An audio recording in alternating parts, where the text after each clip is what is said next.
Hai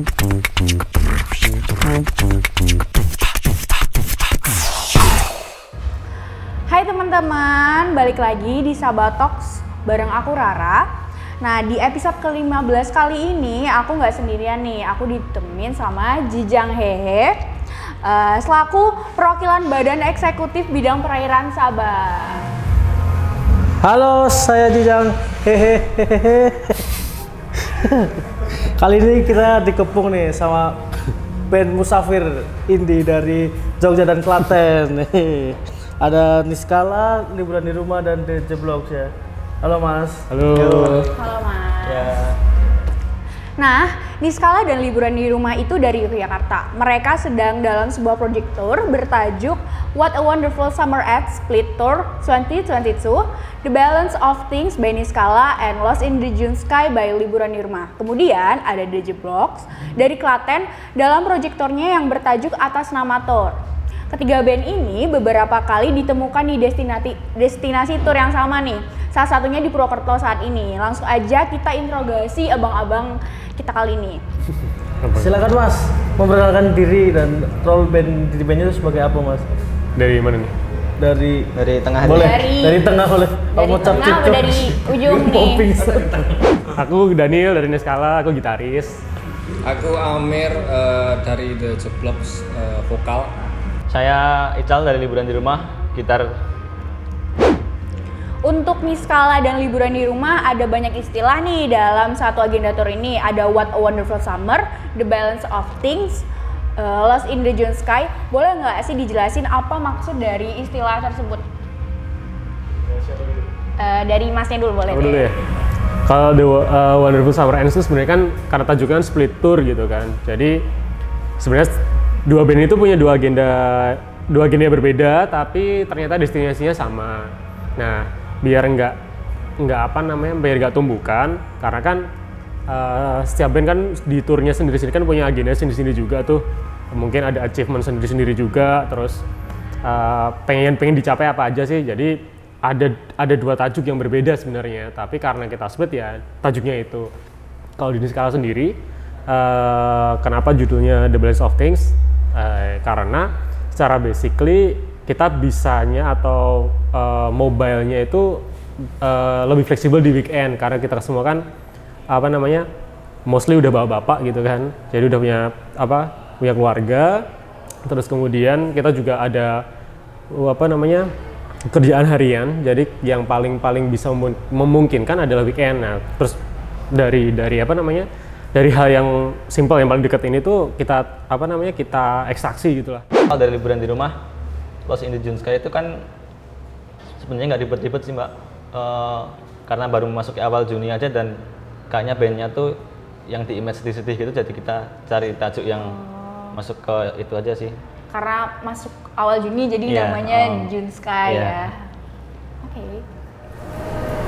Kalau dari Mas DJ Vlognya, itu ya? Bentar. Kenapa namanya Atas Nama Tour gitu? Iya. Oke. Jadi kenapa Atas Nama Tour? Karena kebetulan single paling akhir yang kita rilis itu judulnya Atas Nama. Jadi kita namai aja turnya ini Atas Nama Tour gitu. Berarti ini dari masing-masing band ini ada misi apa Mas dalam tour ini? Apakah promo single atau album baru? Atau mungkin mencoba minuman racikanku Mas? Ada orang jalan-jalan. Boleh. Nyambungnya ke situ. Menarik. Gimana Mas? Ada gimmick-gimmicknya. Kalau dari kita sih basic lagi ya, karena semuanya kan berasal dari basic gitu. Maksudnya kayak cara kita berasal kan dari komunitas tuh, community base ya.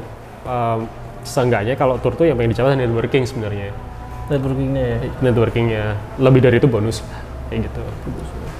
Monggo. Mau saya jadi moderator. Dari Mas itu. Sebenarnya ingin hampir sama sebenarnya, mau menambah teman gitu, bertemu teman-teman baru, dan tentu saja dulan-dulan ya pasti, karena jalan-jalan ya, kuliner pasti, karena Purwokerto juga banyak tempat yang menarik untuk dikunjungi, dan mungkin ekosistem musiknya cukup hidup gitu, jadi kenapa tidak? Ya kurang lebih sama sih kalau untuk tour, untuk ya promosi band juga, terus ngerasain vibe di kota lain juga, kan kayaknya juga beda-beda ya tiap kota vibe dalam per skena band-bandannya itu. Ya mungkin untuk ngerasain itunya sih, nambah temen. Nah, kalau lagi dalam si promo single atau album, bisa diceritain dong tentang single atau albumnya, baik secara lirikal maupun musikal. Boleh ceritain? Oh soalnya kalau turnya ini tuh bukan tur single atau tur album gitu ya Mbak, jadi lebih ke tur ya kayak promosi band gitu sih. Oh, lebih ke promosi jadi, bandnya. Iya, bandnya jadi nggak sendiri. rilis, aku nggak rilis album juga, belum juga. Iya. Oke. Tapi kalau lagu udah ada gitu, cuman bukan tur yang untuk promosiin lagu itu, bukan sih. Main-main ya, jalan-jalan ya Mas. Jalan-jalan. Berarti apa yang membuat kalian memutuskan buat tur bareng nih Mas? Mungkin dari segi genre beda-beda tipis ya Mas ya. Apalagi ini skala kan band instrumental. Mungkin apa sih dari kesamaan kalian, maksudnya kesamaan kalian itu kenapa bisa mau bikin tur? Mungkin kesamaannya itu bersenang-senangnya mungkin ya. Bersenang-senangnya mungkin. Karena secara kalau dari kita ngomongin secara yang tadi mungkin secara secara motif mau turnya apa, itu kan udah balik lagi urgensinya ke band gitu kan. Tapi ketika ngomongin kesamaan apa ya jelas bersenang-senang gitu, ketemu teman-teman di kota lain. Terus ya jelas tadi basicnya kita pengen networking dan sebagainya gitu. Mungkin kalau dari akunya sendiri, kalau dari Niskala gitu, selain yang tadi Mbak tanyakan tadi, mungkin ada misinya itu kayak kita tuh punya beberapa lagu yang di album kita tuh jarang banget dibawain sebenarnya. Ada beberapa lah yang selain single-single yang baru itu, yang dibawain itu aja tuh. Nah waktu tour ini tuh kayak kita pengen coba bawain yaitu maksudnya kayak lagu kita yang emang nggak pernah dibawain tapi ada gitu, bisa nggak sih, terus dengan waktu yang sangat cukup mepet karena kesibukan itu tadi yang sempat aku mention di awal, dan ternyata oh ya bisa-bisa aja ternyata. Ya mungkin misinya salah satunya adalah membawakan si lagu-lagu ini ke publik yang lebih luas gitu, karena secara sebelumnya kita nggak pernah bawain itu gitu. Berarti nanti malam di acara musik nanti malam kalian bakal bawain lagu yang jarang dibawain. Ada 3. Iya. Apa lagu judulnya Mas kalau boleh tahu Mas? Nggak tahu Nggak boleh Gak tahu juga ya. Kepo ya? Aku juga gak tahu juga sih. langsung kurang unik nih. Kalau kalau di album kita yang di Hourglass tuh ada track namanya Fantasma itu, terus ada 2 single baru judulnya Montas itu tahun 2020 sama yang terakhir kemarin 2021 judulnya Almost Before We Knew It, We Had Left the Ground itu. Kemana aja kota yang kalian kunjungi sebagai destinasi tour kalian? Nah, gimana sih, ceritain dong keseruan kota sebelumnya. Boleh dari Mas Ed dulu. Dari destinasinya dulu ya Mbak ya. Berarti dari minggu kemarin Sabtunya tuh di Salatiga, terus ke Ambarawa. Terus ini yang hari ketiga di Purwokerto ini. Terus besok tuh ke Temanggung. Besok ke Temanggung. Terus minggu depannya lagi itu Magelang, Solo. Berarti turnya sekitaran Jawa Tengah aja. Iya, emang Jawa Tengah sih Mbak. Iya. Nah, ceritain dong kemarin seru nggak sih pas di Salatiga sama di Ambarawa gimana? Gantian Mas Daniel mungkin ya Mas Daniel. Seruannya. Nah, kalau aku kebanyakan ya kamu. Gandul sih. Ya bisa sih Mbak. Kalau Ya udah di Salatiga dulu keseruannya kayak gimana? Salatiga tuh serunya tuh hujan sampai jam berapa itu ya? 7:30. Setengah 8 Pak ya itu. Jadi itu ya Mas, nggak tepat waktu ya itunya ya. Ngulur mainnya sampai kemalaman. Berarti itu alasan Masnya ini pada memilih kota Purwokerto itu apa Mas? Kenapa jadi destinasi turnya di Purwokerto ini?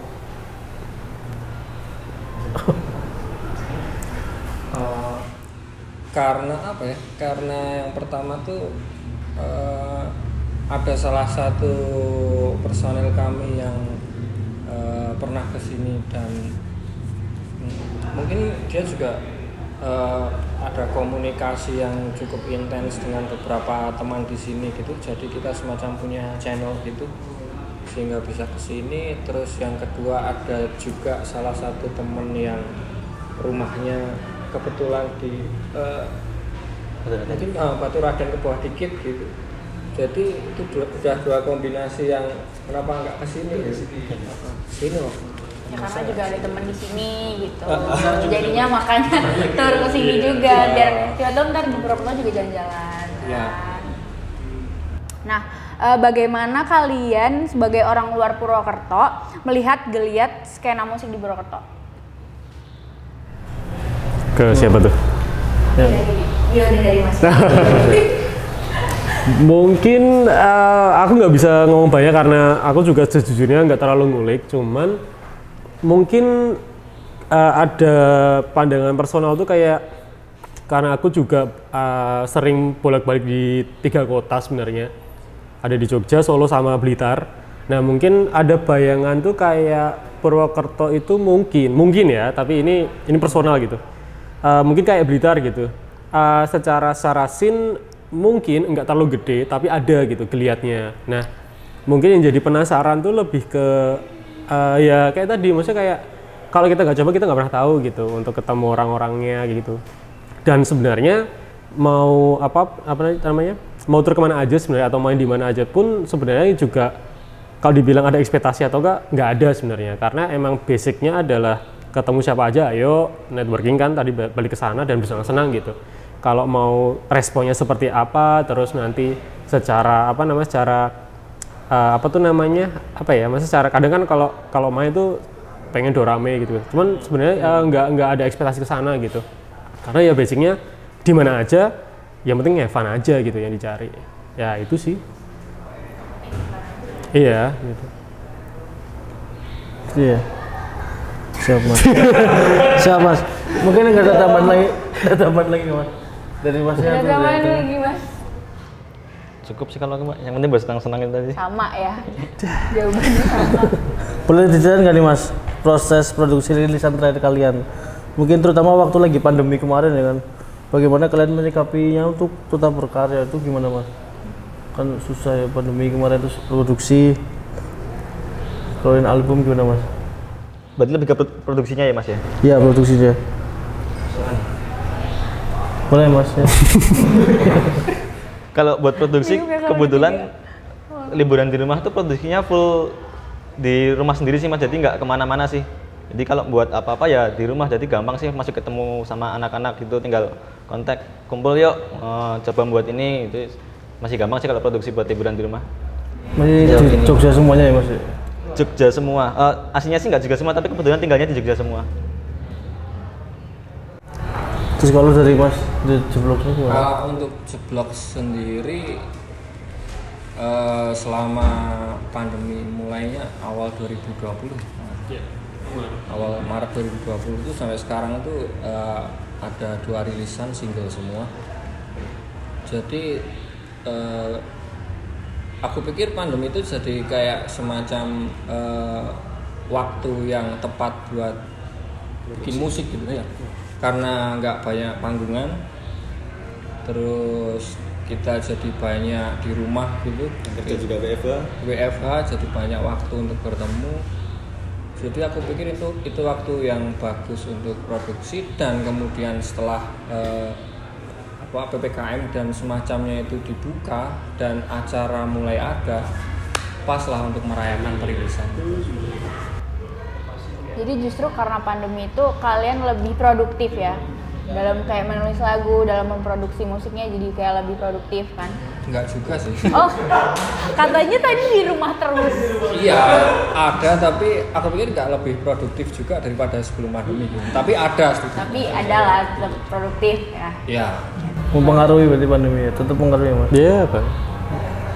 Kalau dari Mas yang itu gimana Mas? Mas liburan di rumah? Oh udah ya kan? Udah. Oh musik skala. Ingat dong bisa ngomong. Sorry. Kalau dari ini skala juga sebenarnya sama, maksudnya kalau dibilang lebih produktif di era pandemi itu enggak juga, karena apalagi malah secara apa namanya tuh, secara mobilitas mungkin ya sering keluar kota kan aku tuh. Nah, jadi kalau balik ke era 2020 itu kita bikin single tuh 2 sebenarnya, ada Stadium 4 sama Mantaj. Nah, pengerjaannya itu remote. Jadi karena anak-anak kan sering di Jogja waktu itu, kemudian mereka bikin waktu itu aku sempat ke kancing tuh waktu pandemi awal tuh kancing di Blitar. Waktu itu aku nggak bisa kemana-mana. Kemudian ya itu karena ada urgensi mereka, masa anak-anak juga pengen rilis cepat gitu, ya wes akhirnya file itu dikirim ke aku gitu, terus tak dengerin, aku respon gitu kan. Aku respon, ya udah sesimpel itu sebenarnya. Kayak gitu. Terus kemudian kalau di move forward gitu ke 2021 itu kita juga ada satu single yang terakhir itu juga pure enggak ada yang langsung ketemu banget gitu juga enggak, intens gitu juga enggak, mostly lebih ke digital sih.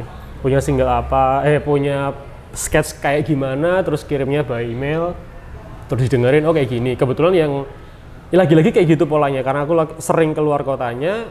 Yang single terakhir kemarin cukup anomali karena aku nggak ngisi, meskipun aku gitaris gitu, aku nggak ngisi part gitarnya, aku ngisi part synthesizer-nya waktu itu. Karena emang waktu era-era itu cukup hektik juga. Apa sih yang membedakan rilisan terbaru kalian dengan rilisan sebelumnya? Nah, kan Niskala merilis Almost Before We Knew It, We Had Left the Ground pada tahun 2021. Terus Liburan di Rumah merilis Disquiet Aurevo pada tahun 2021. Dan The Jeblok merilis single atas nama Belum Lama Ini, 2022. Nah, boleh ceritain bedanya rilisan terbaru kalian sama sebelumnya itu apa? Boleh dari Masnya ini dulu. Bedanya dari rilisan sebelumnya ya? Ya. Kalau dari penggarapannya Mbak, soalnya kalau rilisan sebelumnya itu lebih sering dikerjain sama 2-3 orang doang dari personil gitu loh. Kalau yang 2 lagu baru ini udah full dikerjain bareng-bareng berlima, udah ambil posisinya sendiri-sendiri gitu loh. Kalau yang sebelumnya masih kayak 2 orang 3 orang doang sih yang ngerjain Mbak. Mungkin dari situ. Terus kalau dari lirik juga masih sama itunya, tapi lebih kalau tak rasain sendiri lebih berwarna yang baru sih daripada yang rilisan yang lama gitu. Itu aja sih. Oke, dari Mas DJ Box. Rilisan terbaru atas nama sebelumnya itu ada Bonjour atau apapun itu, Bonjour gitu. Untuk bedanya secara musik beda. Nggak tahu apa ya menamanya, mungkin secara mood lagu gitu ya. Kalau Bonjour itu misal warna itu kayaknya biru, kalau atas nama itu kalau warna itu kuning atau merah gitu. Jadi bedanya di mood lagu. Mungkin karena Bonjour itu ada di lagu itu dibikinnya pas di awal-awal pandemi gitu, pas di awal-awal PPKM kita di rumah brek gitu, yang sangat mengagetkan waktu itu. Jadi terkesan agak murung gitu. Agak murung. Terus yang atas gimana? Agak murung. Walaupun ya murung tapi tetap miso-miso gitu ya, teriak-teriak gitu, agak teriak. Kalau untuk atas nama mungkin karena agak kesini secara mood, secara apa ya, energi kelihat teman-teman di skena, di musik, di hal di sekitarnya itu juga mulai naik. Jadi ya moodnya bagus lagi gitu. Tapi kalau kayak genrenya itu tetap sama ya? Mungkin ya. Single sebelumnya sama sekarang tetap sama berarti kan? Oke. Dari skala sih, ya single itu beda banget sih. Itu emang sebenarnya kalau lepas dari yang album itu, yang album itu dari 3 single terbaru gitu, itu tuh beda semua. Nah, kalau dibilang yang terakhir gitu kan, konteks yang terakhir itu ya jelas pengerjaannya itu beda jelas. Karena tadi aku sempat mention aku nggak main gitar, tapi aku main synthesizer. Iya. Terus secara nuansa lagu juga, jadi intensitasnya kalau yang album sebelumnya itu kita lebih mainin dinamikanya gitu. Maksudnya mainin ada kayak semacam verse, chorus, kayak gitu-gitu. Nah kalau yang single terakhir itu lebih minimalistik gitu. Kita mainin tekstur gitu, secara sound, mainin ya lebih mainin lebih tanda kutip gitu, lebih monoton gitu. Karena kan nuansa yang pengen dibangun kan kosong gitu kan sebenarnya, minimalis, chordnya cuma itu aja diulang. Terus yang sebelumnya kita nggak pernah pakai cover album yang melibatkan foto gitu, yang terakhir pakai foto. Kita juga pakai kolaborator. Terus nge-treatment kemarin nge-treatment single itu cuman dirilis aja udah, yang terakhir ini enggak gitu. Kemarin kita bikin pameran, terus kita jadi si single ini akhirnya diekstraksi ke banyak hal gitu. Yang pertama jadi pameran, terus aku bikinin font khusus buat si single ini. Terus single terakhir itu jadi font, jadi interior, jadi kursi, sama jadi pameran. Pamerannya bentukannya apa? Pamerannya itu Keluar. ya ini tadi interior, font itu sama di pameran. tanda kutip aset digital semua yang kita punya itu kita pamerin Desember kemarin.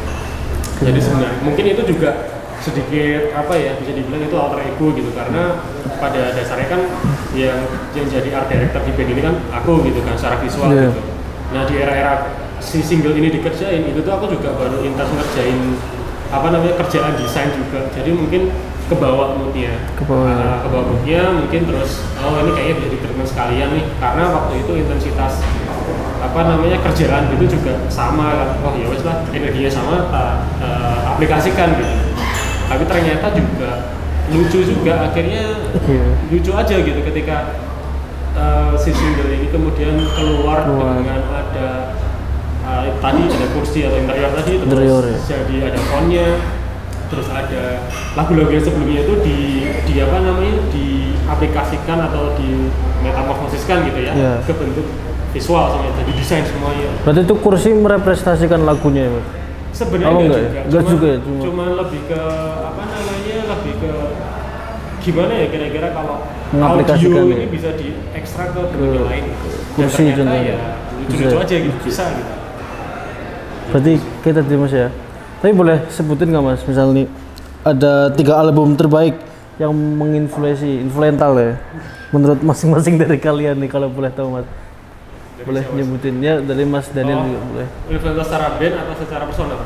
Mungkin personal mungkin ya, kan band luar atau dalam bebas. Kalau personal tuh album mungkin aku selalu akan menyebutkan Claire de Lune, lagu klasik gitu, karena itu emang lagu yang cukup nggak tahu, itu enak aja di luar ya Mas? Iya itu lagu klasik, Claire Debussy. Terus apa lagi ya, Blue in Green, Miles Davis, jazz. Satu lagi mungkin The National, The National apapun itu oke sih. Siapa? Kalau dari Mas? Kalau aku pribadi sih Taman Langitnya Peter Pan, terus Bintang di Surga. Bintang Surga apa nih? Itu Peter Pan juga ya? Sama Di Antara Alexandria dan Sebuah Nama Sebuah Cerita. Peter Pan semua lagi nih Mas? Berarti Masnya ngefans sama Peter Pan? Senang lagu-lagunya.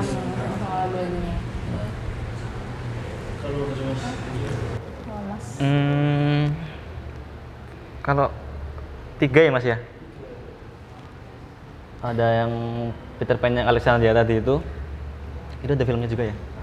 Iya ada filmnya. Sama Knuckle Puck yang While I Stay Secluded. Terus apa ya? 2 aja sih Mas kayaknya aku Mas. 2 aja sih aku. 2 aja. Nah, setelah rangkaian tour ini, apakah akan ada project yang akan kalian kerjakan bersama? Project lain misalnya? Maksudnya bersama kita bertiga? Iya, bandnya bertiga. Ada nggak sih mau bikin project apa lagi selain tour? Kayaknya belum ada. Belum kepikiran ya? Belum kepikiran sampai situ sih Mbak. Berarti untuk terakhirnya harapan kalian apa Mas? Untuk setelah rangkaian tour ini selesai tuh harapannya apa ya? Kalau boleh tahu. Dari siapa nih? Boleh dari Mas Daniel. Harapannya setelah tour ya? Apa ya? itu kayak susah loh itu. Harapannya ya mungkin kalau yang terdekat kita bakal rilis single itu jelas karena udah dikerjain juga. Kemudian harapannya ya semoga si single yang bakal dirilis ini tuh bakal ekstraksinya mungkin lebih aneh lagi mungkin dari yang kemarin gitu. Dari yang kursi mungkin Mungkin itu pelampung. Oh ya mungkin ya. Mungkin ya. Ya hal-hal kayak gitu sih. Iya. Kepikiran cuman mungkin itu sih akan yang seperti paling itu deket, ya. yang paling deket kayak gitu. Kalau untuk Jeblogs bikin album mungkin ya dan tur lagi ke Purwokerto. Siap mas. Siap menerima mas kami mas. Siap mabuk lagi mabuk. Yang penting mabuk mas. Kalau untuk liburan mungkin harapan setelah tour ya yang jelas album udah dikerjain juga. Insya Allah tahun ini selesai. Terus mungkin pengen tur ke Jawa Timur apa Jawa mana gitu semua. Siap mas. Nah kebetulan nih pertanyaannya nih udah habis nih. Nah terima kasih buat mas-mas dan semoga kedepannya bandnya lebih banyak lagi merilis single atau album kedepannya. Terus bisa tur keliling Indonesia, nggak di Jawa aja, bisa di Sumatera. Tur Kalimantan, Sulawesi, mana lagi Bali. Sekian Sahabat Talks episode 15 kali ini. Terima kasih. Saya Jijang. Saya Rara. Sampai jumpa.